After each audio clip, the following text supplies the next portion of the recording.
name from identity theft, because protecting your identity is now a big part of our identity. These teenage years can be tricky to navigate, especially when it comes to teaching my son about managing money. I'm thankful for helpful tools like Sidekick from Max. With Sidekick, requesting and rewarding money is easy. He can earn it by completing chores, making honor roll, or simply making a request from his own app. I love that I can easily monitor his purchases and set limits to help him learn to make smart choices with his spending, even on video games. Sidekick. Find it in your Max app. Our wide selection of pre-owned vehicles looks so good, you'll think they're new. So take the short drive to Bill Jackson Ford in Troy, where you too can experience the Jackson satisfaction. Bill Jackson Ford, Troy, Alabama. Oh, I did.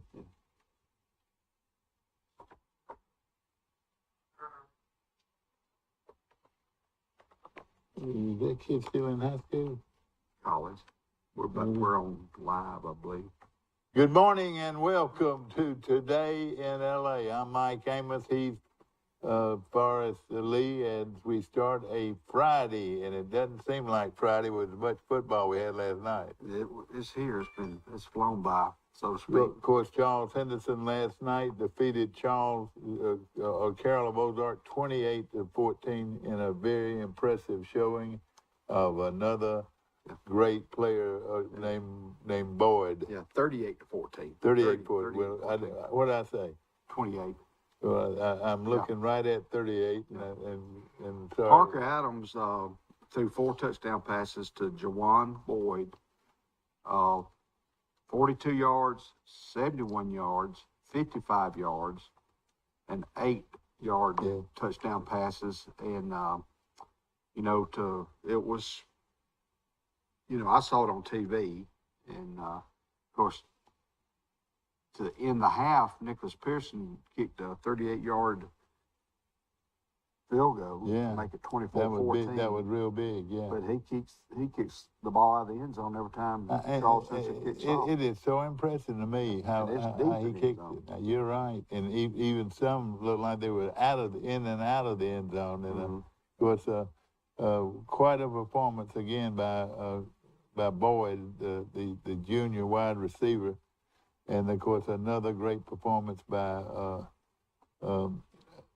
Adams, too. He was outstanding. And, one of the touchdowns that Boyd caught reminded me of Terry Beasley in the late, of course, Pat Sullivan, where he actually, had the ball over his shoulder, and then he gave way to the shoulder and made the catch. I thought that was a big-time catch.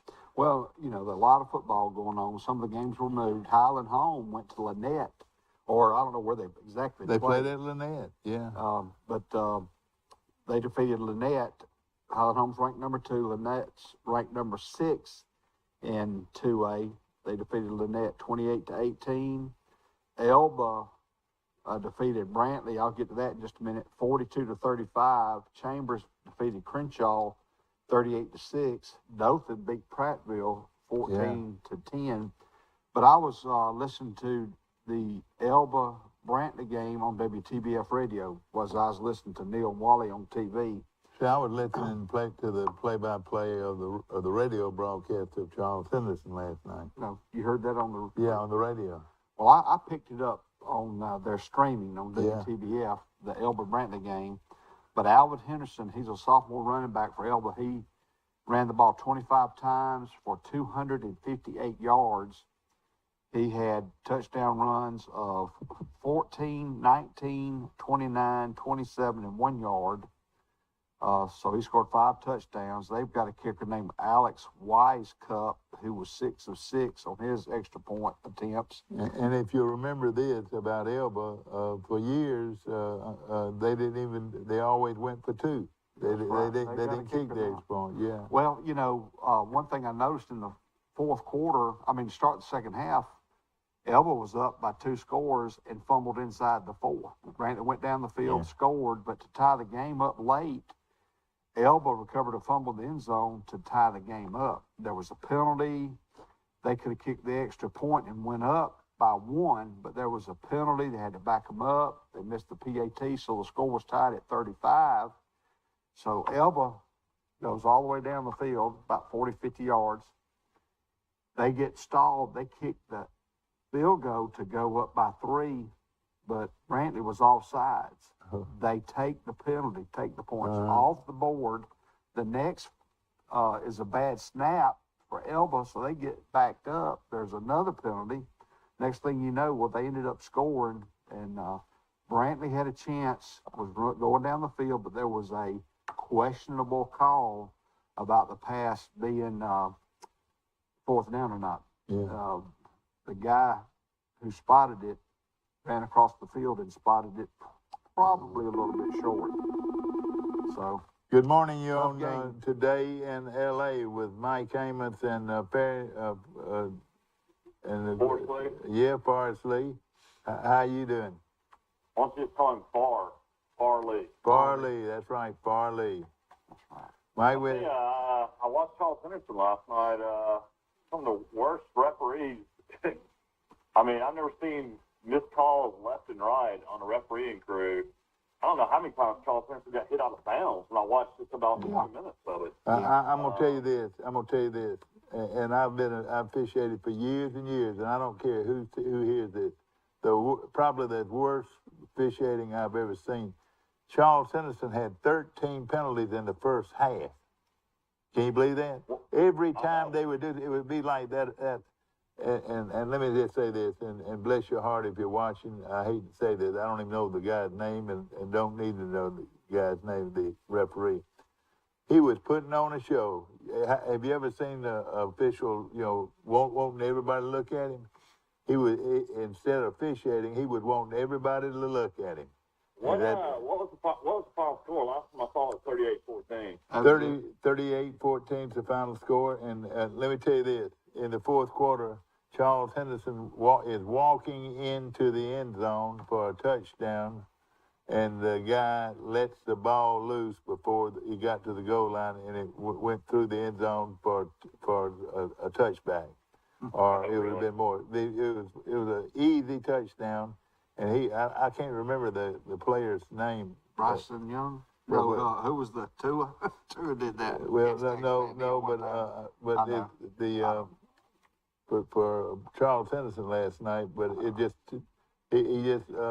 stuck his hand out, and instead of sticking his hand out for the pylon, he just let the ball go, and of course it turned out to be didn't count much, but if it had gone down the stretch, that would have been a big game, big. I'll tell you what, I don't watch many games. I was able to watch a little bit of last night, but I mean, is Parker Adams the next Austin Ingram? I know his cousin. Mike, let me tell you this. He can really throw the football. My God, I was impressed. You're exactly right. Hey, he might be better than Austin Ingram, and he's just a junior. I mean, this guy can throw the football, and Boyd can. Have you ever seen a guy catch the ball like Boyd does?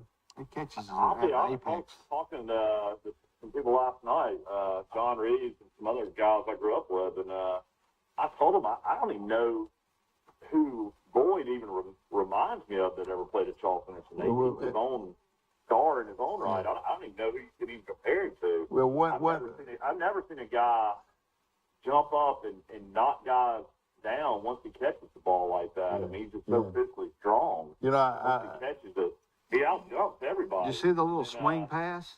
I mean, and then he looked like he just exploded for the touchdown. His ball skills are unbelievable, but then he breaks tackles too. I mean, I don't know who he's comparing to play Detroit. Well, and the thing about it, see, he could be their first string tailback if they wanted him to be, because he is just a great runner. And I'll tell you what, Troy might need to look at that quarterback that's Mozart. He's just an athlete. That guy can run. God, he's fast. I don't know how many times Charles Henderson had 2 or 3 guys back there to sack him, and he would get away. Yeah. Oh yeah. But somebody, I don't know who it was. And a big physical receiver, looked like Julio Jones. That number 11's a big time kid too, and he could learn how to catch the ball a little better. Number 2 was very elusive.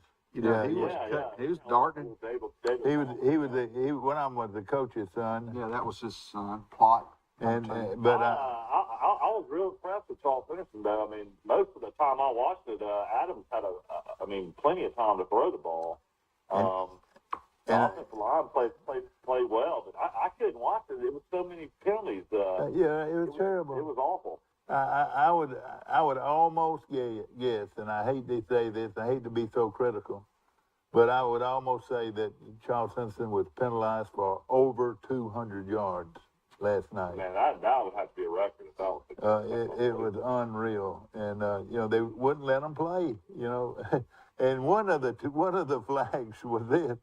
The kid was almost in the end zone on a long run for Charles Henderson on a long run, and they throw the flag, way back upfield. It had no bearing on the play at all, and I just couldn't get over it. And I hate to be so critical of officiating. Who won Elba Brantley? Elba 42, Brantley 35. Brantley tied it up. Yeah, Brantley tied it up late. They recovered a fumble in the end zone to tie it up. Some penalties. It backed Brantley up. They missed the PAT. They would have gone ahead. But Elba scores late. The running back Alvin Henderson, 258 yards on 25 carries for 5 touchdowns against Brantley. A sophomore, man. Named Henderson. Alvin Henderson. And wonder if how many high schools are going to try to get him to move over. yeah. I had rumors that people tried to get him. So is he? And the scary. Is he any relation to the Hendersons that were in Dale County? I do not know the answer to that question, but he is I was listening to it on the radio, and there were several times if he needed to run over somebody, he would run over them too. Only guy Boyd kind of reminded me of is John Johnson. He's just that smooth. Yeah, he does. Yeah, super smooth like that. I was at the junior high school game. John Johnson was the classic. You remember when John would get hit? I still can't believe we're talking about John Johnson in the past, present. Tragically passed away in a motorcycle accident, but he would lay on the ground forever. That's right. Would be really hurt. That's right. Yeah. During games, especially senior year. I remember that's that. the only guy I can really compare it to, because Kincaid was just powerful. Nobody could catch Kincaid. He was the fastest guy I'd ever seen. Yeah, he's the fastest guy that's ever been around these parts. And I'm sure Kincaid could break tackles too. It's been so long ago. We're talking about, it was about 1994, 95 when Kincaid played. So you're talking about 27 years ago. But I don't know who you compare Boyd to other than John Johnson. Do you have any stats from last night? Now, Adams also ran the ball real good. He has very good speed. So Adams has it all, Mike. He can pass the ball downfield as good as any kid I've seen lately. And then he can run the ball if needed for big yardage. He can fly. He's got great speed. And he and Adams has got a brother that's about 6'1", 6'2", it looks like. He might can still grow and end up being 6'1". Yeah, he has a brother? He's got an older brother. I don't know how old he is. He's maybe in college or already married. Yeah, that's right, yeah. But I'll say this. From what I saw last night, he could play in college if he keeps on playing like this as a junior and then to his senior year. Oh, there's no question about it. The kid, you've heard people say he's got spin on the ball. Well, this kid's got spin on the ball. Here's what I got. Yeah, I saw him a few times scrambling. He got his head knocked off a few times. Yeah, he did. Personal foul on the Ozark one time. That was a dangerous lick. Sure was. Here's some stats. 496 total yards for Charles Henderson, 211 on the ground, 285 in the air. Adams was 12 of 22 for 285 yards and 4 touchdowns, along with 32 yards rushing on 5 carries. Yeah. Zach Coleman ran the ball, had 57 yards and a touchdown, Antonio And Frazier. he broke a lot of tackles too. Antonio Frazier added 47 yards on 6 carries. He's a sophomore. Will Templin caught 2 passes for 46 yards. Yeah. Jawan Boyd, 178 yards and 4 touchdowns to go along with 57 yards on 2 rushing attempts. So they do put him in the Wildcat. Yeah, they do. Boy, he is something. And you know, I was talking. I mean, I saw him one time on TV break 4 tackles. Yeah. I mean, I was very impressed. I have to admit, Charles Henderson's fun to watch. I'll have to try to watch more games. You know, it's kind of hard to take the broadcast crew seriously. Wally's making so many jokes the whole game, and then Neil actually does regular play-by-play, and then Wally chimes in. They're a interesting crew. A little bit different when you call games back in the day, Dad. You're a little bit more serious. Cole, Cole, the quarterback for Carroll, he threw for 273 yards and 2 touchdowns. He was 18 of 32, but he had 2 interceptions. He also rushed for 85 yards on 15 carries. Was that the number 2 or the number? No, that's the quarterback. Quarterback, okay. Number 2, Plott, caught 8 passes for 73 yards and 1 touchdown. And the big tall kid that you're talking about, he caught 4 passes for 122 yards and 1. Yeah, I mean, that's a kid. He's a senior. I mean, I don't know if colleges are looking at him or not. I mean, I know he dropped a few passes last night, but man, he is everything and you'd want more. Is he the? He's about 6'4", probably about 200 pounds at wide receiver. What was his name? Do you know? He's number 11, the big tall kid. Was he the? No, his last name's McLeod. Oh yeah, okay. McLeod. But now let me ask you this: is he the linebacker that everybody's been talking about that was so good? That was the receiver. Linebacker, somebody named Carmelo, according to Will Matthews. Yeah. Well, I didn't This see was him the do receiver. anything, but you know, he didn't have that good a game, at least from what I saw. Will was texting throughout the game, and I was telling him scores. For some reason, he couldn't pick it up on Facebook. For Charles Henderson, Damian Hart had 8 tackles, 2 tackles for loss. Mario Davenport had 6 tackles, 1 interception, and a pass breakup. Zion Grady had 4 tackles, 3 for loss, 1 sack, and a forced fumble. Here we go. The Trojans were flagged. It had to be more than this. It says 13 times for a loss of 98 yards in the win. That's gotta be they had 13 penalties in the first half. You know, evidently that's not correct. All right, and Charles Henderson will play Beauregard at home on September the 16th.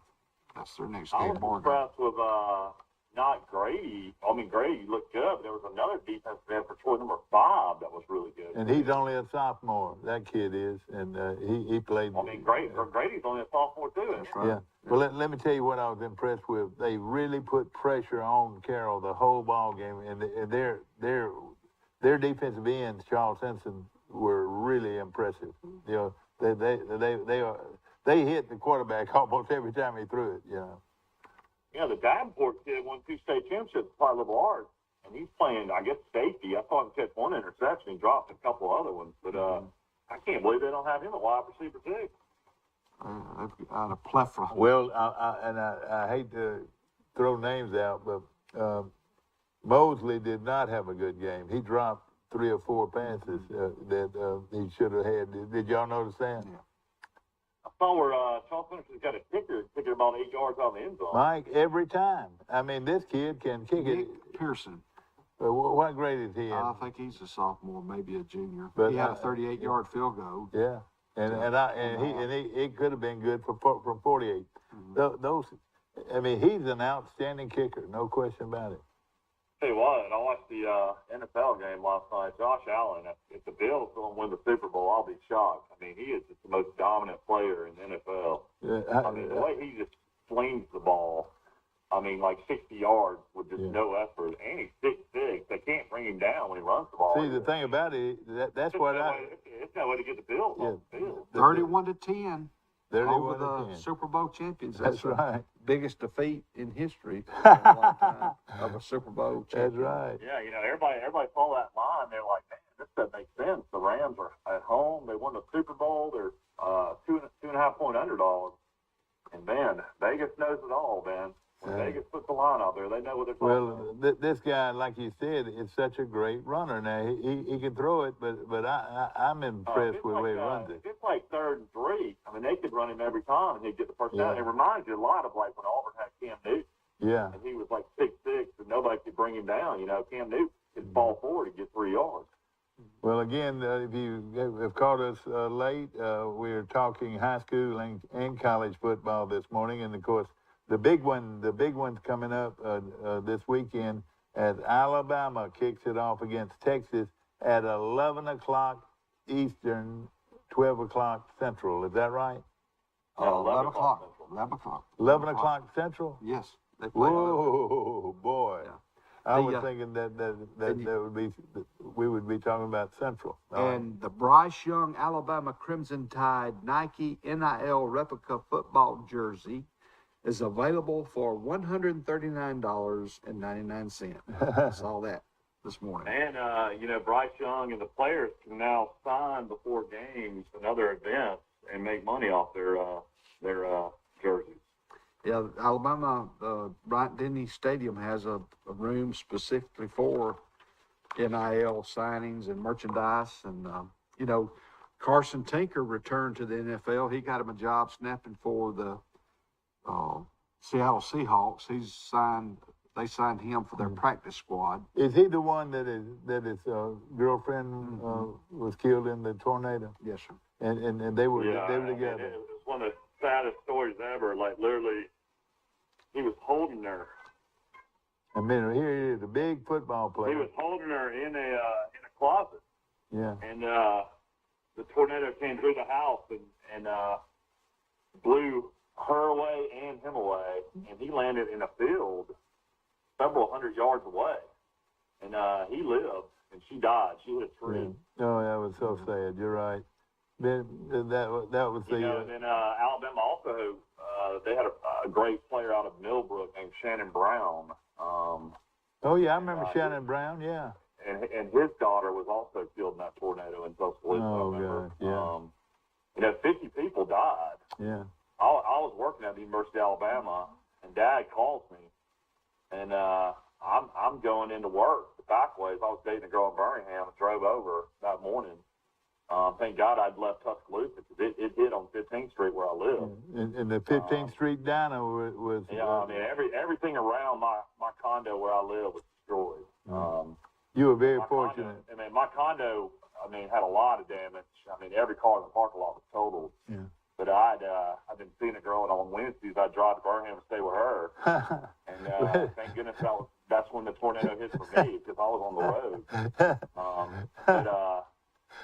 Anyway, I came back to campus. I went in the back way, and all the guys at the University of Alabama were out there cutting grass. The maintenance facilities crews were working. Yeah. And I was just like, man, it looks like, there's Nothing's not happened a there. whole lot of damage on campus. And then I get to work, and not one soul was there. I had about 20 people that worked for me. And then I get my car, and I try to make it to 15th Street. I park probably a mile away, and then I just see it. It was like a war zone, and like a bomb had hit. Johnny Williams was in his car at a four-way stop, and he watched. He watched people being lifted off the ground. Mm. Oh yeah. I mean, there's several houses that were just totally from the foundation, just flying through the air. The only reason people survived is they were in basement. I still can't believe how bad that tornado was. Well, and of course, we've got a lot of football to take a look at today, and of course, Forrest Lee won last week, and he's liable to win again this week. Mike, I was going to let you know. I don't know if you've how heard. are we doing right now? Charles Henderson won. We had Charles Henderson. I had Elba. Anybody have Brantley? No, I think you're ahead because you picked Chambers and I picked Chambers too. I picked Chambers. They beat Crenshaw. They beat them bad. They beat them 38-6, and Highland home. Surprises though. Chambers beat Fight Labarge when they were so good. Yeah, Highland home, number 2 Highland home defeated Lynette 28-18. It was tied at the half. Yeah. Beat them on the road. 6-6. And I've got every score if you need them. Oh yeah, go ahead and give them to us. You had Addison beat Hackleboro 26-14. Allenville beat Francis Marion 56-0. American Christian out of Tuscaloosa beat Bibb County 20-13. I've actually been to this school before. Appalachian 48, Woodville 8. Austin of Decatur 26, Florence 14. Foggerville 36, Calhoun 0. Look for that Calhoun Pike Liberal Arts game late in the season. That could be a Pike Liberal Arts victory. Banks Academy out of Birmingham, I assume, 23. Escambia Academy 12. Mm-hmm. That's a pretty big win. What was that now? What was that again? Banks beat Escambia Academy. Banks Academy of Birmingham 23. Escambia Academy 12. Oh, okay. Beauregard 14. Tallahassee 6. Boat 55. Crossville. Brooks 64. West Limestone 28. Brookwood 26. Central Tuscaloosa 22. Central Clay, the home of Jim Jackson, Clay County 48, Elmore County 21. Chambers Academy 38-6 over Crenshaw Christian. Charles Henderson 38-14 over Carroll. Chelsea 21, Oak Mountain 7. Chickasaw 40, JU Blackshire 20. Childersburg 54, Weaver 8. Clark Prep 74, Snook Academy 30. These names are awful. Cleveland. I've been to Cleveland before. Cleveland 46. Locust Fork 25. Been to Locust Fork too. Well, you know what? Let me ask you this. Name me a great linebacker that played for Troy that was from Cleveland. Robbie Palmer. You're right. You're exactly right. You went a Cheroot. Robbie Palmer was an outstanding linebacker, and he came from Cleveland. Colbert County, home of Ozzie Newsome, 25. Bill Campbell, 22. Coosa Christian, 35. Decatur Heritage, 21. Pointer, 27. Cordova, 26 in overtime. God, there was a lot of games last night. Yeah. Cottage Hill, 20. Flomaton, 16. Game of the night, Decatur 39, Coleman 36, and 3 overtime. Golly, boy, those are two big rivals too. Yeah. Demopolis 54, Marbury 0. Dessler 70, East Lawrence 13. Dora 21, Haleyville 12. Big win last night for Dothan. Dothan 14, Prattville 10. Sure was. So Dothan, I don't know if they're undefeated or not. They might No, be. they've been beat Edgewood one Academy. time. Edgewood Academy 40, Abbeville Christian 0. Elba 42, Brantley 35. Alberta 20, LaFleur 14. Etowah 52 to 12 over Fultondale. Fairhope 38. A team Charleston Henderson beat Mary Montgomery 23. Yeah. The Fairhope's good. Fairhope's good, and they've got a kid on their team named Holland. Let's see, what is his name? Holland. I was going to let you know, Snook Academy's in Foley, Alabama, in case you're wondering. Fayette County, I've got a lot of my wife's cousins who live there. 59, Carbon Hill 8. Okay. My granddad, Roy Pro, was from around Carbon Hill. Well, and what great Alabama running back came from Carbon Hill? I don't know. Well, now my mind got that would be Billy Richardson was from not Billy, maybe. Oh, my mind. I'll remember. Fight 49, Whitesburg Christian 6, Geraldine 23, Hoaxbrook 2, Larry Blakeney's Gordo 56, Midfield 13, Gunnersville 40, Douglas 6, Hell County 26, Holt 8. That's where Johnny Williams played at Holt. That's right. Hanceville 22, Asheville 13, Hartsville 63 to 6 over Columbia, Hatton 52 to nothing over Barktown. I never even heard of Barktown. Hazel Green 49, Buckhorn 42, Helena 35, Chilton County 28 overtime, Hewitt Trustful 35, Tuscaloosa County 7, Highland Home 28, Lynette 18. Hillcrest of Tuscaloosa is good, 54. Hueytown 44. So what a game, 54-44. Wow.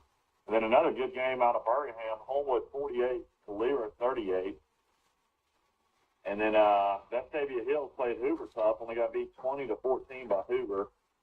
Isabella 65, Central Coosa 24. Jackson Academy 44, South Chalkville Academy 0. Jasper 34, Fairfield 26. Keith 30, University Charter School 6. Never heard of that. Lamar County 38, Cold Springs 28. Leeds is real good this year, 52-13 over St. Clair County. Lee of Huntsville 42, May Jemison 26. Lee Scott out of Opelika 48, Morgan Academy 6. Leroy 33, Choctaw County 0. Lochapoka 48, They must have the whole crew. Lynn 37, Summerton Christian 0. Macon East 35, Hooper 18. Madison County 14, New Hope 7. Marion County 52, Holy Spirit 0. Mars Hill Bible 52, Clement 8. McIntosh 44, J.F. Field 0. Meek 24, Colbert Heights 17. Minor 30, Jackson Olin 0. Moody 62, Cleveland County 7. Wow. Mumford 56, Talladega 17. Northridge 40, Bessemer City 12. Northside 40, Curry 0. Oak Hill 27, Hamilton 14. I know that. And these are all on Thursday night. Because of the rain 39, today. Tarrant 8. Oxford 47, Huffman 8. Parker won 33-0 over Mortimer Jordan. Paul Bear Bryant got postponed against McAdory until tonight. Pelham 35, Briarwood 34. That was a great game. Briarwood's got the great quarterback that's signed with Clemson. Pickens County 62, Berry 0. Piedmont 34, Plainview 21.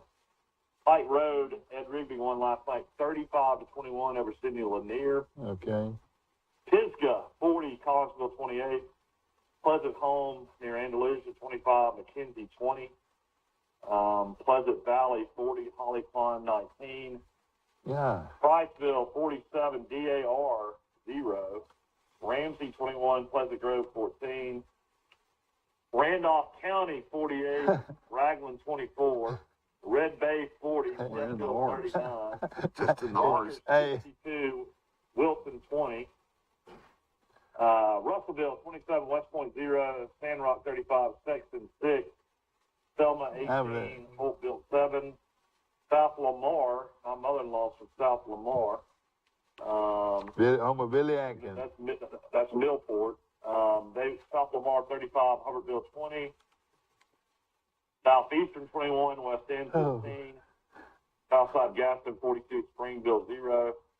Southside Selma 68, Sumter Central. Sumter Central's where York, Alabama is, 38. Spring Garden 42, Victory Christian 14. St. James of Montgomery 41, Greensboro 6. Sweetwater, your favorite school, 47, Yes, sir. Marcy Hatch 14.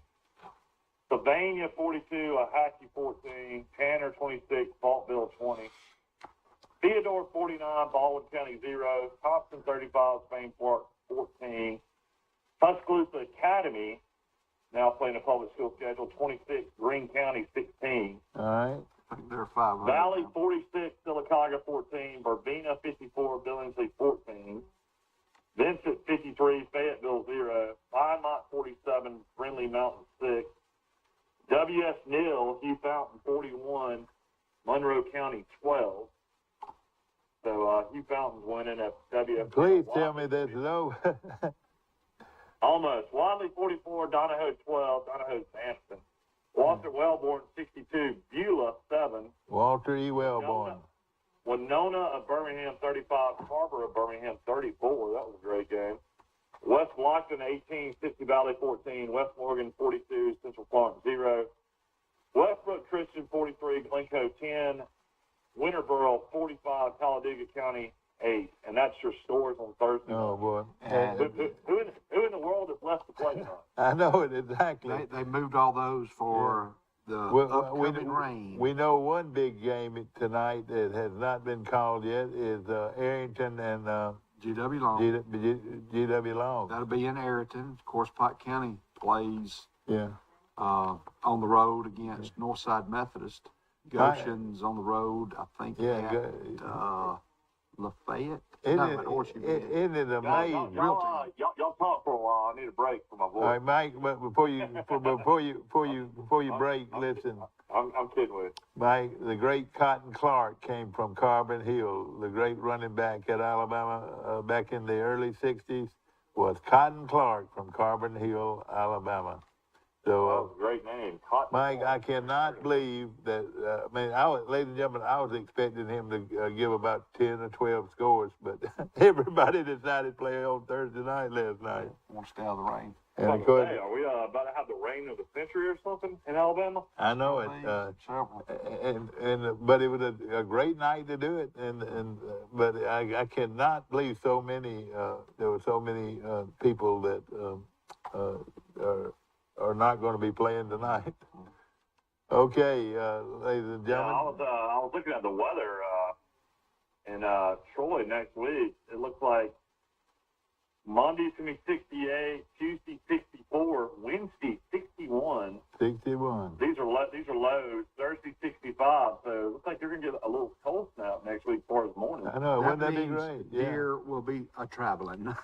You know, Troy travels to Appalachian State next week. Oh wow! I wonder how cold it'll be up there. And yeah, I would think that maybe you might see some foliage. Is that in Boone, North Carolina? Boone, North Carolina. Yeah, you're talking about 3,600 feet up in the air. Yeah. I'm gonna have to go. Mike, we won't take this time to go on break. We'll be right back. Yeah, I gotta go visit my dentist. In the market for a new or pre-owned vehicle? We've got what you're looking for. So come see us at Bill Jackson Chevrolet Buick GMC in Troy, and you too can experience the Jackson satisfaction. Bill Jackson Chevrolet Buick GMC. Troy Cable Security Wi-Fi doorbell camera allows you to answer the door from your smartphone when you are at home, at work, or on the go. When a visitor presses the button, Troy Cable Security sends a live video feed to your smartphone so you can see, hear, and speak to the person at your door. With the doorbell camera, you can have your porch light turn on automatically when it detects motion at night to create the appearance that someone is at home. You can view video clips so you can always know who stopped by when you are out. Troy Cable Security. You love them, protect them. A personal touch, a high level of trust. Whether it's checking and savings accounts, personal or business loans, or our local friendly service. That's what Troy Bank and Trust customers expect. But now we offer more. Free identity theft protection for our new and existing customers, protecting your family's time, money, and good name from identity theft. Because protecting your identity is now a big part of our identity. These teenage years can be tricky to navigate, especially when it comes to teaching my son about managing money. I'm thankful for helpful tools like Sidekick from Max. With Sidekick, requesting and rewarding money is easy. He can earn it by completing chores, making honor roll, or simply making a request from his own app. I love that I can easily monitor his purchases and set limits to help him learn to make smart choices with his spending, even on video games. Sidekick. Find it in your Max app. Our wide selection of pre-owned vehicles looks so good, you'll think they're new. So take the short drive to Bill Jackson Ford in Troy, where you too can experience the Jackson satisfaction. Bill Jackson Ford, Troy, Alabama. Back to our show, and of course, what a break we've had from high school football played last night till a few of them were here. And my preacher has come by to make sure that I'm in Sunday school next Sunday or preaching next Sunday. How's everything going? Everything's going good, Mike. Really of course, the one thing that I want to compliment you on your book, and it's called 8 miles, Spring Hill, 8 miles south of Troy. Is that right? That's right. Yes. And I know Reverend Lowry's been a football official all his life. He probably would have enjoyed watching all those calls made last night. Of course, you watched the Charles Henderson game last night. Did. And, Well, have you ever seen so many flags, or ever seen? Now, I've seen this happen when a referee starts thinking that everybody's looking at him.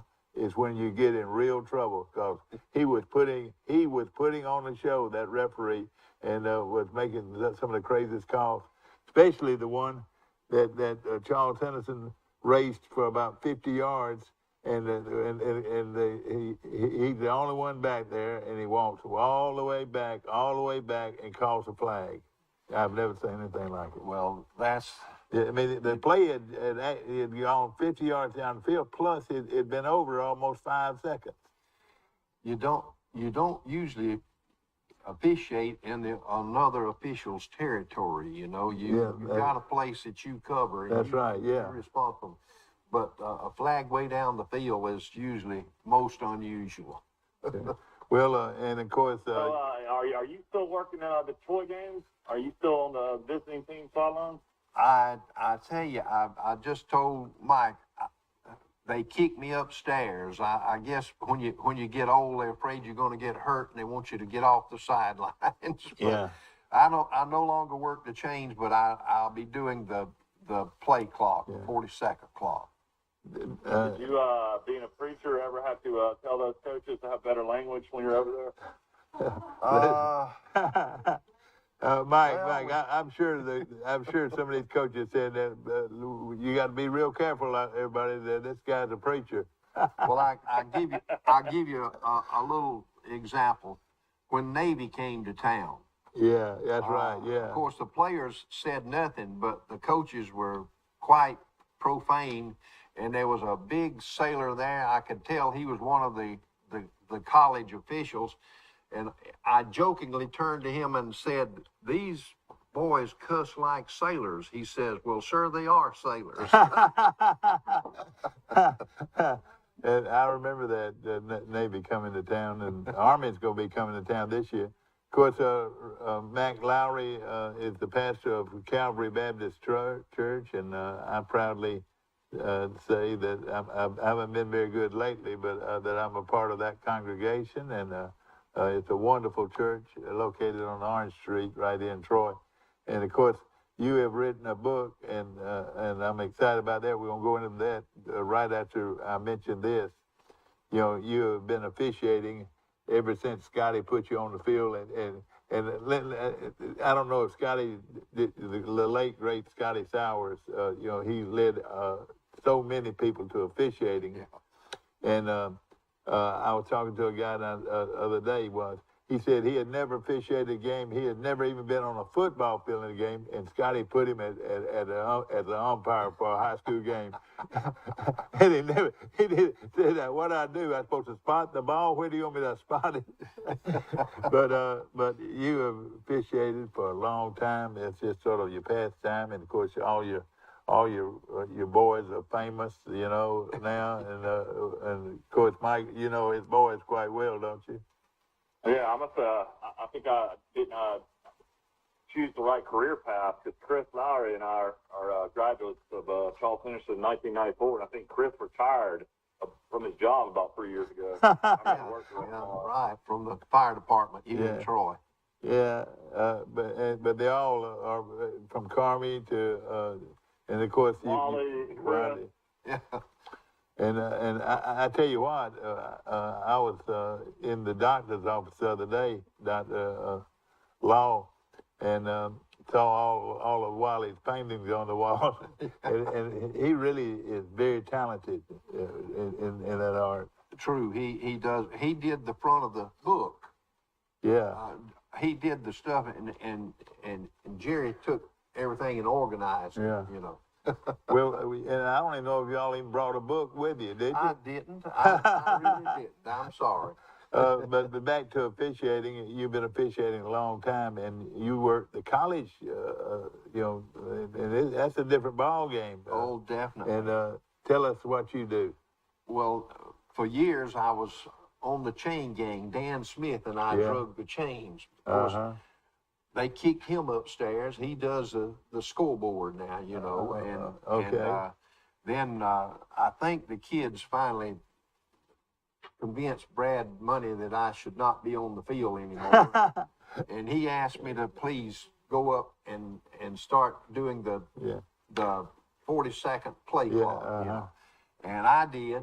And basically what you do is watch the man in the white hat, and he'll pretty well dictate to you what you do, you know. And that's, you have to concentrate. If you take your eye off the game, you'll miss it, you know. But you know, and of course, they're a very responsible position. And, you know, for years, like you said, you were on the sidelines, and you've seen a lot of so-called great coaches that had class, and you also saw some great coaches that didn't have much class. Amen.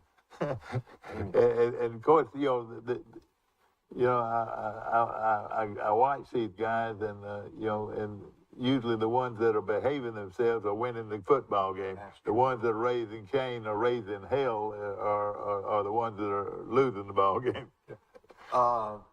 What was it? Howard Snellenberger? Yeah, Snellenberger, yeah. He was one of my favorites, man. Yeah. He came out there, he was dressed in his black suit. Oh, yeah. Had the red flower, in his lapel here. And it was very unusual. He never said anything to any of the players. He coached the coaches through the game, you know. Yeah. That's what his thoughts and words were directed to them, not to the players. You know? But of course, he was a great coach, and he came into Troy that day and broke Troy's heart. You know, Omar Hogerbrook and Troy thought they were cruising to the New Orleans Bowl, and he brought Florida Atlantic in, and they won the championship. Sure did, in Troy that day. It broke a lot of people's hearts, and then Troy ends up not even getting a bowl bid after that. Yeah, but you know, I remember it well, and like you said, you know, he was one of Bear Bryant's guys. You know that of course Snellenberger played for Bryant at Kentucky, and you know, of course, coached a lot of places. He's the one that got it started at Miami. You know, right. And then they started winning national championships and so forth.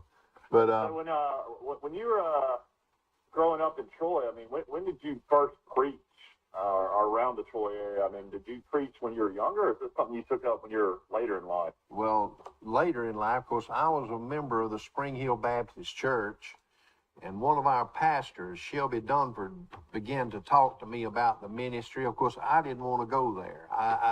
That was not my thought and intent.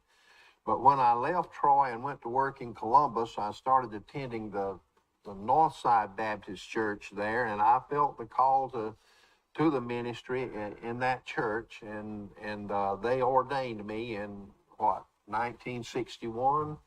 Yeah. 1962 it was, I'm sorry. But I didn't do any preaching in Troy until several years when Jerry and I came back for me to finish college. Yeah. But when you were in Phoenix City, were you in Phoenix City or Columbus? It was, well, I lived in Columbus to begin with, but when Jerry and I married, I became a resident. Yeah, that's what made everybody so mad. But was not only did you leave the pulpit there vacant, you took the prettiest lady in town home with you. I agree with that. and talented.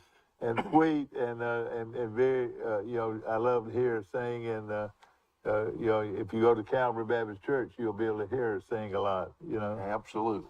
Well, tell us about this book, Spring Hill, 8 miles south of Troy. And I've got the book in my hand right now. And, of course, a very, very distinguished-looking Mac Lowry on the picture on the back. Dan Smith takes a mighty good picture. Yeah, he does. It makes us all look good. Yeah. And and then Wiley's writings are folk artists, he did one of the best. Artwork, and Jerry organized all that, got it all together, and made the front of the book. Yeah. The dust cover, actually. Yeah.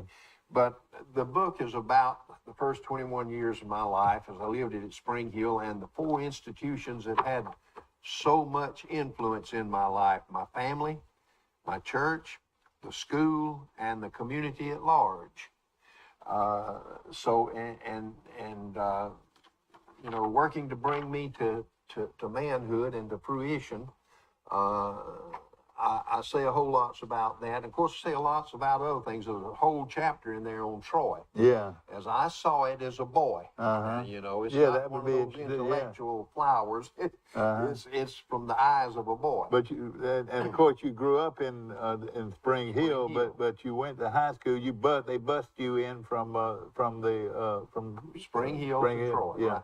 But now, in the spring of 1954, and I'll say this in the book, our principal, Curtis Carter, made it all right with the coaches at Troy High School that if any of the boys wanted to come up and participate in spring training, they could. And so Johnny Grace and I, every day about 2:30, we'd walk out to Highway 87 and we'd hitchhike to Troy. Oh boy! And then we would go to the football practice. I tell you, we played sandlot football. Johnny and I didn't know how to put on a football uniform.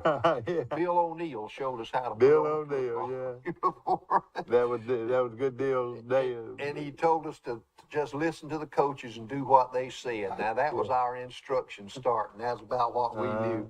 And that's all in the book there. And of course, Bill. Now you finished high school with Bill Rice, didn't you? Now Bill was a year behind me. Okay. I finished. So Wallace Hogan, you now finished. Wallace and I were schoolmates together. Yeah, boy, was he a great player, wasn't he? He was something. Yeah. You know, he was something. You know, we watched all these kids last night, but you know, if anybody had, had seen some great players, you stick old Wallace Hogan out there with them, even with these kids today, and he would shine, wouldn't he? He could play anything. Yeah.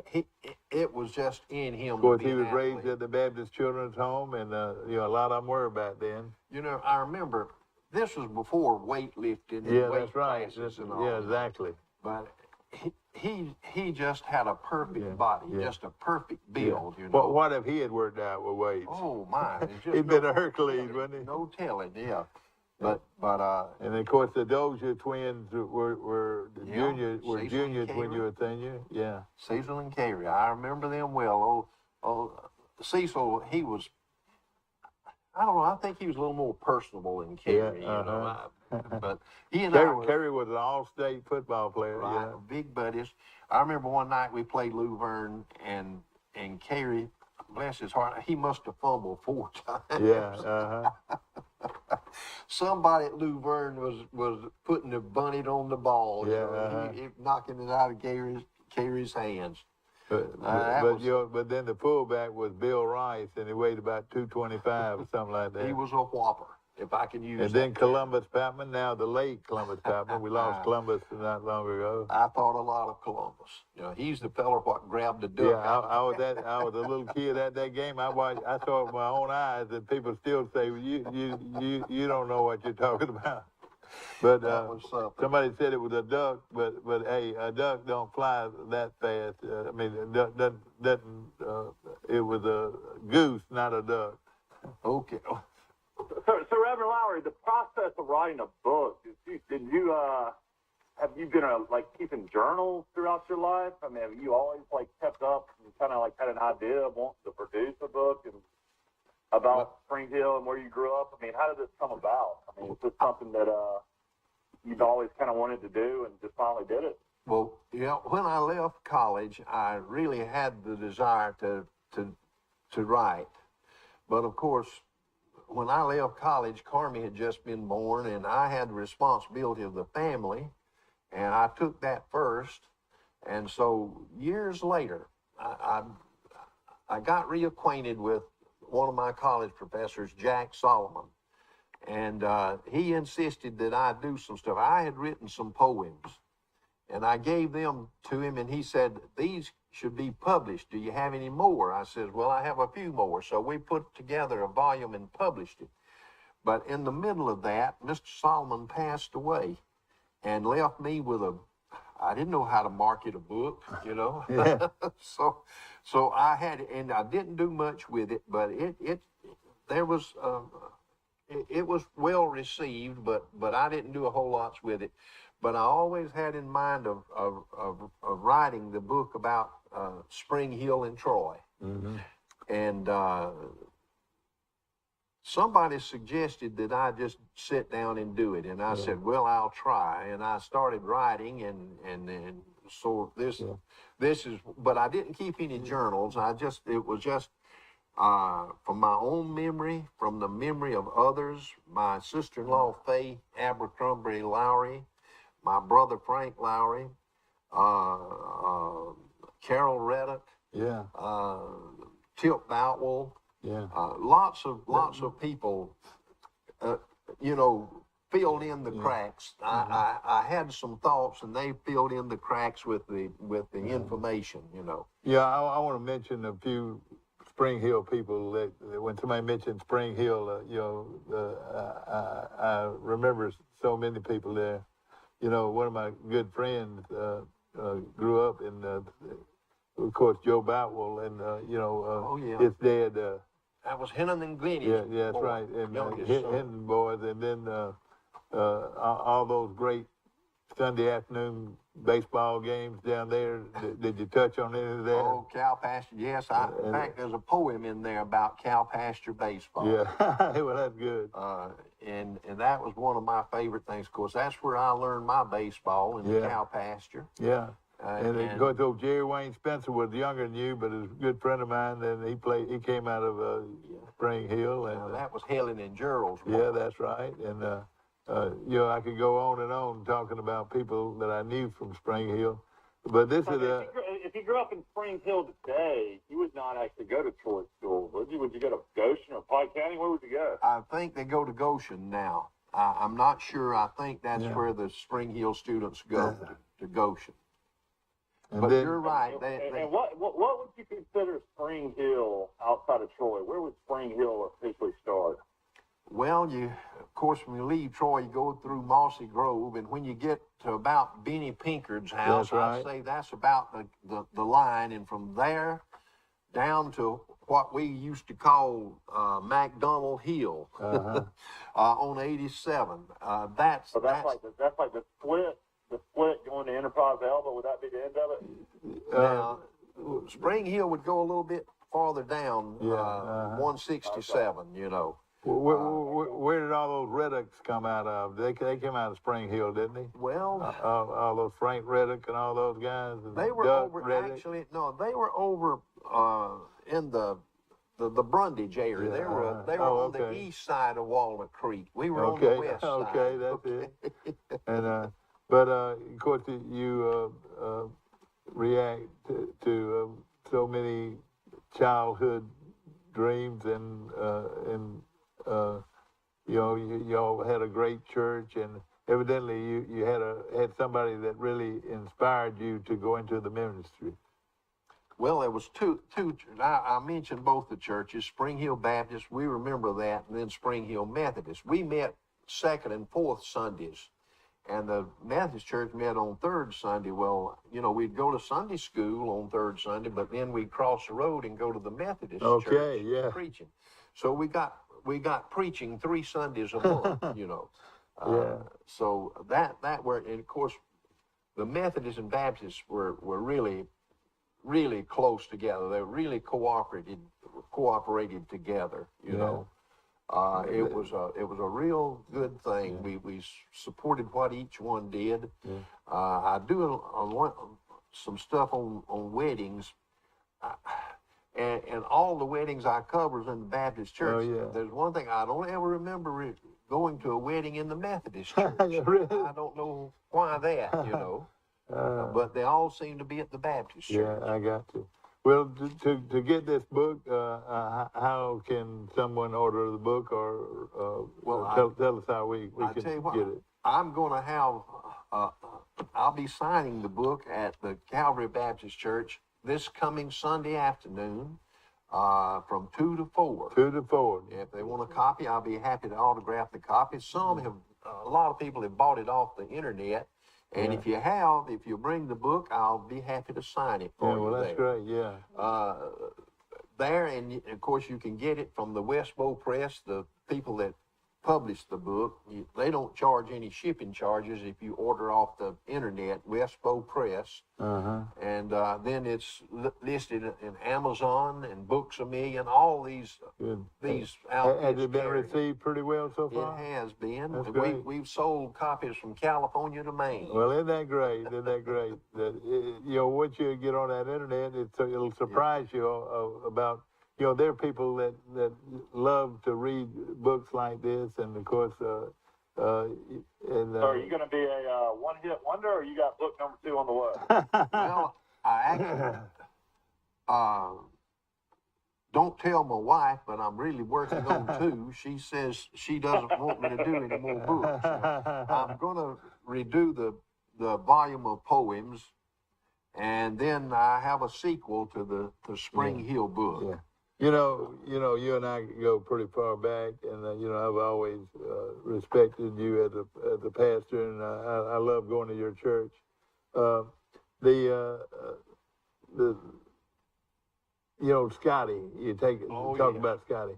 Scotty had influence on so many people. Absolutely. You know, it's amazing, you know, through officiating, but through everything else. You know, Scotty was as good a lay Christian as I know. He really was an influential person, and the spiritual realm as well. Exactly. And, I don't even know. Did Scotty have kids? Did he have a family? No, he had a daughter. Yeah, that's right. Just a daughter, right? And but I know. I always told Dad during games. A lot of times I couldn't pay attention because Scotty was talking to me at first base the whole time. Yeah. Well, that's a lot better than him talking to you when you got the ball at the free throw line. Hey, how many times did he hand me the ball and was joking with me before I shot the ball during a game? He would talk to me between every pitch. Yeah, that's right. Laddie. Yeah. But he did have an influence, and of course, I'm sure you'll see some of his influence in this book. Now, I know you got to get away. You've got Grandparents' Day. Elementary school. Elementary school, and I know. How many grandchildren do y'all have? Jerry, how many do we have? I think 13. we have around Whoa, 13. Boy. Now, some of those are attaches from Carmi's marriage, you know. Yeah, that's right. But we still consider them our grandchildren. Sure, yeah. And of course, your boys are outstanding people in their own right. And this book is Spring Hill, 8 miles south of Troy. And of course, if you love Troy and love Pike County, you can get a lot of value out of this book, wouldn't you think? I think so. I really was about Spring Hill and Troy. That's right. And so my daddy used to tell me that some of the best baseball pitchers that Pike County has ever produced were from Spring Hill. Ezra Russian. Denzel Day. Yeah. But Olin Russian. Olin Russian was a great one I can remember. Olin Russian threw the ball 100 miles an hour, and he was a great pitcher, no question about it. They were all good. Let him get to the school. Yeah, I know it. And of course, again, you can order this book through Westbow Press or Amazon off the internet. Yeah, or call you up on the phone and say, I want one of those books. Absolutely. Why don't you take about 100 books down to Joe Watson at Bird's Drugs? And, that's right, he can tell them, yeah.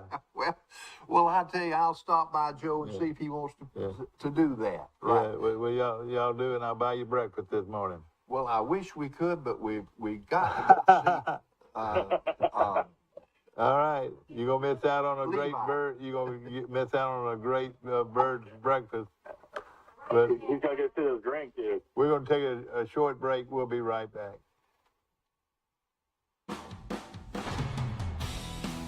In the market for a new or pre-owned vehicle? We've got what you're looking for.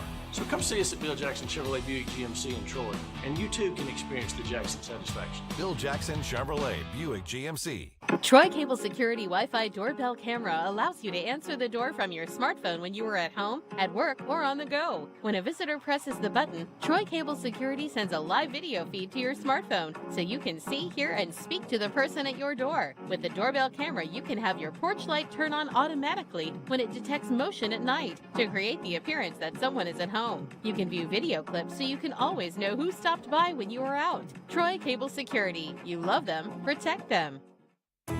A personal touch, a high level of trust. Whether it's checking and savings accounts, personal or business loans, or our local friendly service. That's what Troy Bank and Trust customers expect. But now we offer more. Free identity theft protection for our new and existing customers, protecting your family's time, money, and good name from identity theft. Because protecting your identity is now a big part of our identity. These teenage years can be tricky to navigate, especially when it comes to teaching my son about managing money. I'm thankful for helpful tools like Sidekick from Max. With Sidekick, requesting and rewarding money is easy. He can earn it by completing chores, making honor roll, or simply making a request from his own app. I love that I can easily monitor his purchases and set limits to help him learn to make smart choices with his spending, even on video games. Sidekick. Find it in your Max app. Our wide selection of pre-owned vehicles looks so good, you'll think they're new. So take the short drive to Bill Jackson Ford in Troy, where you too can experience the Jackson satisfaction. Bill Jackson Ford, Troy, Alabama. War Eagle! The Auburn Tigers are getting ready to do battle this Saturday afternoon at Jordan-Hare Stadium in Auburn, where Auburn does battle with San Jose State of San Jose, California. It's Auburn and San Jose State coming to you on Troy Cablevision this weekend, and of course, Albie and all the boys are getting ready for the kickoff, and of course, Big Al, bingo! There goes my buddy. But roll tide. Alabama, the Crimson Tide are going to do battle with the Texas Longhorns. Did you drop him? He's going to make noise the whole time? Yeah, well, no, he broke his neck, I reckon. No, he's fine. The Crimson Tide of Alabama does battle at 11 o'clock kickoff from Austin, Texas. It's Alabama and the Texas Longhorns.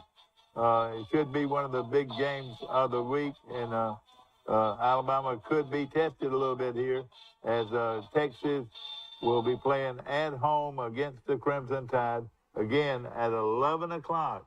11 o'clock kick from Austin, Texas. It's on Fox. I don't know what channel Fox is on Troy Cable. Yeah. Maybe in the back can tell you. Now, tell me,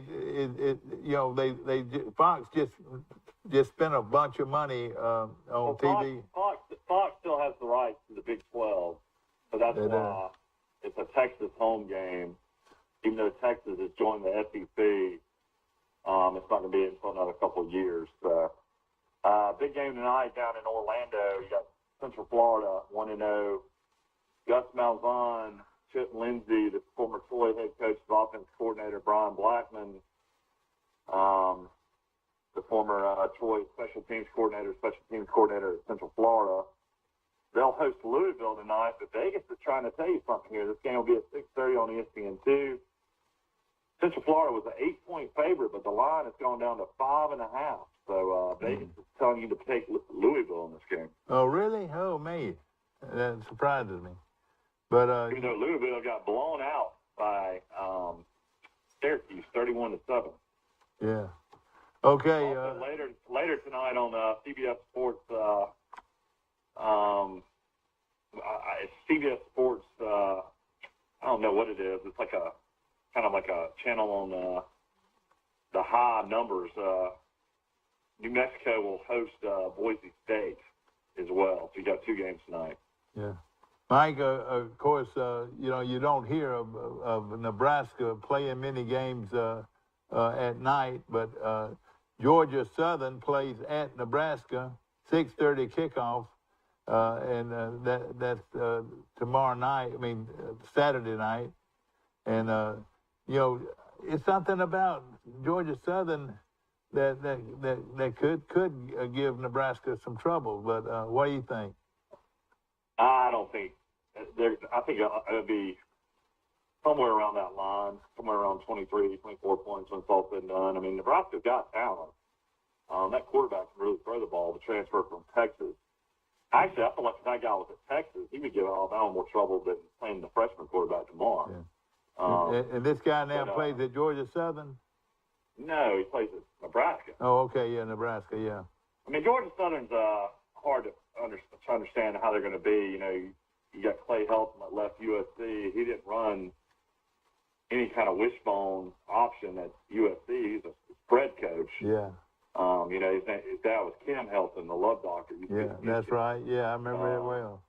He used to be head coach at Houston. Brother Tyson Helton's the great coach at Western Kentucky. Oh, really? I didn't know that. But, you know, games tomorrow at 11 a.m. You got a lot of games to watch. Big Ten Network, you'll have Ohio State hosting Arkansas State to Butch Jones and Arkansas State. Troy will play them the last game of the season. Georgia State will be hosting North Carolina. That game will be on ESPNU at 11 o'clock. Penn State will be hosting Ohio on ABC. Really? At 11 o'clock. That's a crazy game that Ohio gets ABC. I know it. You have Army against University of Texas San Antonio that lost a heartbreaking game in overtime. That game's 11. Southern Miss at Miami at 11 a.m. on the ACC network. On Fox Sports 1, you'll have Northwestern hosting Duke at 11 a.m. Kansas State will be hosting Missouri out of the SEC at 11 a.m. on ESPN2. Big-time ESPN game at 11 a.m. Arkansas hosting South Carolina. Arkansas is a 9-point favorite. I know it. Then also at 11 a.m., you have Texas, Alabama on Fox. The line is 20. So, amazing. All the games you got 11 a.m. Yeah. That's not even, I didn't even mention Vanderbilt, Wake Forest on the SEC network. Yeah. Vanderbilt hosting Wake Forest in Nashville. That's going to be a good game. One of the strangest lines you'll ever see. This is the difference in a quarterback. Stan Hartman was all ACC quarterback last year, was out this season with blood clots. We didn't know until last week that he would play against Vanderbilt. So Vanderbilt went from a 6.5-point favorite to now a 12.5-point underdog. It does make a difference. That is the strangest line I've ever seen in my life. How about this, Mike? How about this? The Samford, S-A-M-F-O-R-D Bulldogs play Georgia. That's a 3 o'clock kick. Yeah, you got another interesting game out of the Sun Belt. South Alabama will travel to Central Michigan.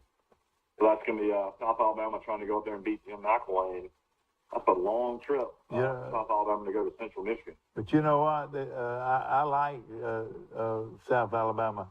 You know, if they can pick up some on offense, they're going to be pretty tough. Another interesting game for the Sun Belt. I mean, how would you like Troy to play Notre Dame? Marshall at Notre Dame. Well, I'd love it. Wouldn't that be great? Marshall at Notre Dame. And Marshall. And the next week. Marshall is a 20.5-point underdog. Yeah. Well, you know what? That's given. You know that could be a close game. You know. Other games of interest throughout the day. Tennessee, Pittsburgh will be the game of the day after Alabama, Texas. Tennessee is a 7-point favorite at Pittsburgh. Vegas is telling you something here. That line started at 3.5. Tennessee is now 7 at Pittsburgh, who's ranked 17th in the country. Tennessee is ranked 24th. So and they another interesting game considering Pittsburgh won at Tennessee last year. Yeah. So that is something. I'll be interested in watching that game. Tennessee, you know, their quarterback Hayden Hooker has really played phenomenal since he became the starter last year, and then Pittsburgh, I mean, basically got extremely lucky to beat West Virginia. You know, West Virginia's driving, throws a perfect pass. The guy drops it right out of his hands, bounce up the guy from Pittsburgh, interception, runs it in for a touchdown. But be interesting to see what happens there. Also, Appalachian State out of the Sun Belt travels to play Texas A&M. Do you see them playing them tough at all? You might. Well, I mean, they're getting respect. I mean, the line started at 17. It's gone up to 19, but that's still a low line against the 6th-ranked team in the country. You know what? I look for a blowout here. Yeah, I can kind of see that as well. Texas A&M to blow them out at 2:31 at 2:30 on ESPN2. Yeah, other games throughout the day. I mean, it looks like a pretty good slate of games as you go down the board. Virginia against Illinois will be a pretty good game on ESPNU at 3. You got Houston playing Texas Tech. That'll be a great game on Fox Sports 1. And Mike, what do you think about this? A lot of folks don't like Dana Holgorsen, but he's a pretty good football coach, wouldn't you say? Shoot, won 11 games last year, beat Auburn in the bowl. And I would not doubt if Houston didn't blow them away. But they're playing at Texas Tech. It's going to be interesting to see if Holgorsen stays at Houston too. They're about to join the Big 12, so they'll be in a Power 5 conference. Would Dana Holgorsen be an interesting fit at Auburn if Hartman didn't work out? Oh yeah. Well, let me just say this: he used to be a coach at Valdosta State. Yeah. Oh, well, a lot of good ones came out of there, didn't he? Okay. Interesting game here. The Battle of Iowa. That's a big one. Yeah. Against Iowa on the Big Ten Network. This didn't even get primetime TV. This is on the Big Ten Network, which I get down here at the beach. Iowa's a slight 3.5-point favorite at home. And that's going to be a heck of a game. Listen to this. Iowa had 170 yards of offense against South Dakota State, a 1AA school. Yeah. 170 yards of offense. They had a field goal and 2 safeties and won the game 7-3. Well, let me just say this. They're going to lose to Iowa State. Take Iowa State wherever you are listening tonight. Today. Iowa State's great quarterback's gone. Purdy. Okay. He was good. Tell me about this. UCLA plays host to Alabama State in Los Angeles. I would be able to watch this game. I have the Pac-12 network on one of my streaming devices. So Alabama State, UCLA will be at 4 p.m. Alabama State's got some pretty good athletes. What do you think? I mean, there's no line on the game. Yeah, no, that's right. You're right. One of those where I would imagine they'd probably get beat by 30 or 40 points, but we'll see. Before we get another interesting game here out of the Sun Belt is Old Dominion, who upset Virginia Tech at East Carolina, who should have beat NC State. Yeah, I sort of like East Carolina in that game, but I might be wrong. We'll also be interested in watching UAB at Liberty. Brian Vincent going for his second win. You got to feel good for Brian Vincent. I mean, come on, a guy that was an offense coordinator at Charles Henderson under Hugh Fountain. For about 5 years, yeah. Yeah. So, I mean, if he could ever ask for a coach to have his first head coaching job, I guess he's the interim head coach. Yeah, that's right. Well, UAB is about as good as you can get right now as far as non-Power 5 schools. I'm gonna give you something right now, Mike, that and all you folks out there listening, the University of Southern California at Stanford, USC is going to blow them out. USC is going to blow Stanford out. That's my pick of the week. Well, you got Lincoln Riley trying to impress the fan base. Yes, sir. And that quarterback, people need to understand that great guru quarterback that played at Oklahoma last year is now playing at USC. So that's going to make a big difference. Caleb Williams. It makes a big difference. Game of the day, I wish I could talk to Coach Summerall and get some advice on this game. Florida, Kentucky, this line has gone from 6.5 to 6. Huge game on the SEC, on ESPN at 6 o'clock. Florida hosting Kentucky. And what then, do you think there? Well, their great running back, Rodriguez, is not going to play. So that's one thing against anybody wanting to take Kentucky. I'll tell you what, though, Stoops is a great coach. He's probably the best coach out there that nobody ever talks about. Yeah. Florida and Billy Napier had all summer long to get ready for Utah, and found a way to win the game. Even though I heard Utah had the ball inside the 5 twice and never scored points. Yeah, that's right. I'll take Florida to win, but I tell you what, if you could bounce that game up to about 7.5, I would take Kentucky in the points. Yeah, I tell you what, I would be scared to take that game. That's a straight up they can get. So also later that night you'll have Louisiana Lafayette. Only reason I'm talking about this game is they're playing Taylor Powell, the former Troy quarterback at Eastern Michigan. Will get the start against Louisiana Lafayette. He started last year for Troy. Other games of interest throughout the day, into the night. Ole Miss, who Troy just played, will play home at Central Arkansas. That should be a blowout. Troy, Alabama A&M will be at 6 o'clock in Troy. It will be on ESPN3, which I'll be able to pick up. That's good, yeah. Watch some of that. Uh-huh. And then Auburn, San Jose State will actually be on ESPNU. So that will be on Troy Cable where you can watch that. Vegas is telling you something about this game. Very interesting line here. Auburn in Vegas started at 21. The line has gone to 24, so everybody's jumping on Auburn, but very, very low over-under of 48. Yeah, I know it, yeah. So, that basically means if Auburn won the 42-7, it would go over. Yeah, you're right, yeah. And then here's your upset or you think close game of the day. Georgia Southern on Fox Sports 1 travels to Nebraska. This will be Nebraska's third game already. Georgia Southern is a 23-point underdog at Nebraska. Yeah. Of course, ladies and gentlemen, we're excited about these games. This is excellent. Oh, yeah, and USC, Dad, this is interesting. You think everybody should be taking USC.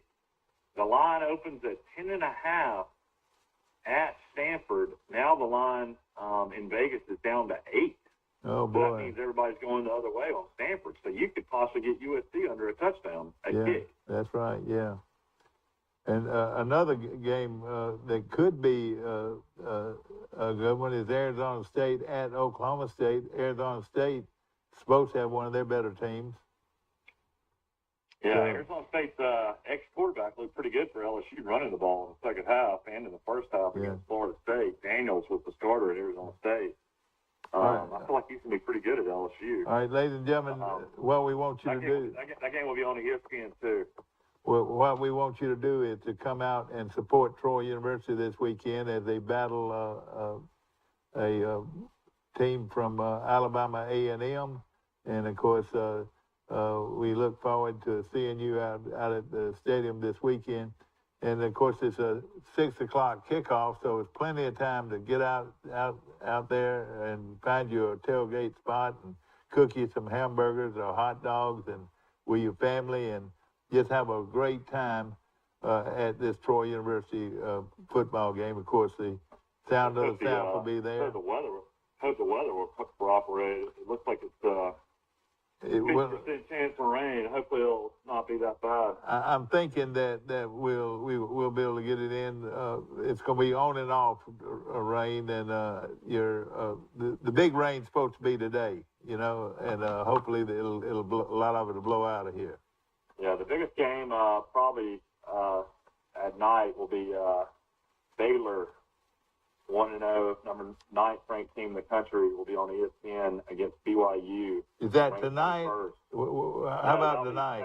Saturday night at 9:15. Yeah. So. Well, do we have a Friday night game? Do we have a Friday night game? Do we do? Yeah, Louisville. I told you Gus Malzahn against Louisville. Yeah, that'll be fun. Louisville at UCF. Gus Malzahn at quarterback, Chip Lindsey at running back. and they'll try to take on Louisville tonight. Yeah. What is the line on that, Mike? Down to 5.5. Everybody's jumping on Louisville. I sort of like. Louisville's quarterback Malik Cunningham played at Park Crossing. He's been started right. quarterback at Louisville for 3 years. He rushed for 1,000 yards, threw for 3,000 last year, but looked awful against Syracuse. So nobody knows what to do with him. Yeah, that's right. And then you got John Rice Plumlee, that is the Ole Miss transfer starting at UCF. Yeah. Well, let's just say this: if you're gonna get up early, and you've got a whole list of choices to watch, and of course one of the big one is Alabama and I Texas. guess the game of the night, Costco ball, since everybody else plays, is Arrington and GW Long. Is that right? Yeah, that's right. Did it surprise you that they played so many games last night? It was really... makes you feel like that these coaches wanted to not play in the rain and play in the horrible conditions. Yeah, you can't blame them. I well, mean, it was. Imagine how many turnovers, and then you also dealing with players getting hurt. You're also dealing with lightning delays. I will tell you this, that the officials kept Charles Henson for scoring 4 more touchdowns in that game, and Carroll had a good offense too. Has a lot of speed, but the officials would not let them play. Them play. Carroll put 50 on Charles Henderson last year too. That's right. Coach Hambright probably wanted to put 50 on Carroll. I tell you what. Coach Hambright, if he keeps coaching like this, every school in Montgomery is going to want to get him back. They're going to want to get him back because he is an excellent coach and an excellent role model for these kids. Yeah, he's a great guy. I tell you what, I'm real impressed. I am too. Very classy guy, and every time I'm very loyal to the show. Comes on every week, and I tell you what, the city of Troy needs to rally around this team because I tell you what I watched last night. I hadn't seen talent like that at Charleston in a long time. And Mike, they run to the football on defense really well too. They're a good defensive football team. The Adams kid's fun to watch at quarterback. Oh yeah. The Boyd kid's like I mean, he might be one of the best athletes ever to play at Charles Henderson. Yeah, no question about it. I mean, I keep on trying to compare him to somebody else. The only one I can compare him with is Sinclair Pennington, and of course, everybody knows how good Sinclair was, but. And then let me tell you this, and I know there's never been a bigger supporter than. Did Ra White play offense at Charles Henderson, or was he just defense? Mostly defense. But you take right now. McBride on defense, and I know they played him on offense a little bit his senior year. But this kid is also a defensive back, and he plays both ways. He really doesn't come out of the game. I'll tell you what, I mean, if he keeps playing like this, Alabama's going to offer him. I don't know how fast he runs for 40 years. Mike, if you had seen him walk away from he caught a pass last night right across the middle, and there was everybody ganged up on him all over. He just walked away from him, Mike. It was like he was shot out of a cannon. I mean, he's a legitimate 4-5 guy. He's a legitimate 4-5 guy. We'll have to find out from Coach Hambright just how fast he is. But I hope everybody has a good weekend. Go out and support Troy. I think Alabama is going to find a way to score a couple extra touchdowns and probably cover that 20 tomorrow. Yeah. But Auburn should handle San Jose State as well. And Troy should have a big win tomorrow night. I'm thinking Troy will win pretty easily. I mean, UAB beat them 59-0. So hopefully Troy will do something similar. And hopefully we'll have a big crowd. I tell you, I would think Alabama A&M will bring a big crowd as they always do. They're located in Huntsville, and that's a long ways, but they want to support their team, and tomorrow night will be a good way to do it. Of course, all right, talk to you later. Bye. Thank you. And of course, ladies and gentlemen, we mourn the loss of Queen Elizabeth, the Queen of England, and what a wonderful, wonderful lady she was. And we are definitely praying for the country and for the loss of Queen Elizabeth. Have a great weekend. We want to see you all at the Troy game this weekend as the Trojans do battle with Alabama A&M, hopefully for a big win. See you then.